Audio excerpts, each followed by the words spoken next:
네, 계속해서 건진법사 의혹 관련 소식입니다. 검찰이 윤 전 대통령 부부의 자택을 압수수색하며 확보하려던 것 중엔 배달앱 사용 내역도 포함된 걸로 파악됐습니다. 이걸 바탕으로 측근들의 실제 거주지를 확인해 다이아몬드 목걸이의 행방을 찾으려 한 겁니다. 먼저 이자연 기자입니다. 지난달 30일 검찰은 윤석열 전 대통령 부부 자택과 코바나 컨텐츠 사무실을 압수수색했습니다. 통일교 간부가 건진법사에게 건넨 6천만 원대 다이아몬드 목걸이와 샤넬백 등의 행방을 찾기 위해서였습니다. 건진법사는 여사에게 전달하지 않았다고 주장하고 있지만 검찰은 통일교 측의 선물이 김 여사에게 간 것으로 보고 수사를 벌이고 있습니다.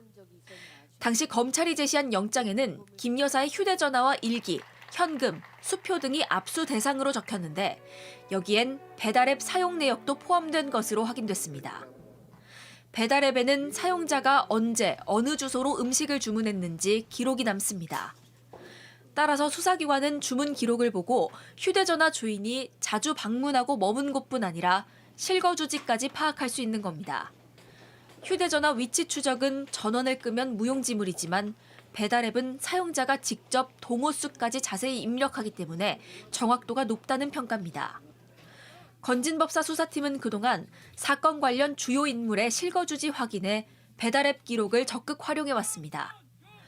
건진법사 수사의 시발점이 된 2018년 공천 청탁 의혹 수사 당시에도 거주지가 여러 곳인 압수수색 대상의 동선을 확인하기 위해 배달 주소 기록을 살폈습니다. 김 여사의 영장에 압수 대상으로 배달앱 기록이 들어간 데 대해 김 여사 측은 배달앱 내역은 김 여사 수행비서들의 실거주지를 확인하기 위한 것으로 보인다고 전했습니다. 당시 검찰은 김 여사의 수행비서 2명의 주거지도 압수수색했는데 목걸이 등 선물이 윤 전 대통령 부부 자택이 아닌 다른 곳에 있을 가능성을 염두에 둔 것으로 보입니다.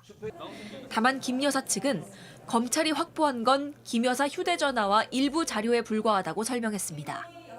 JTBC 이자연입니다.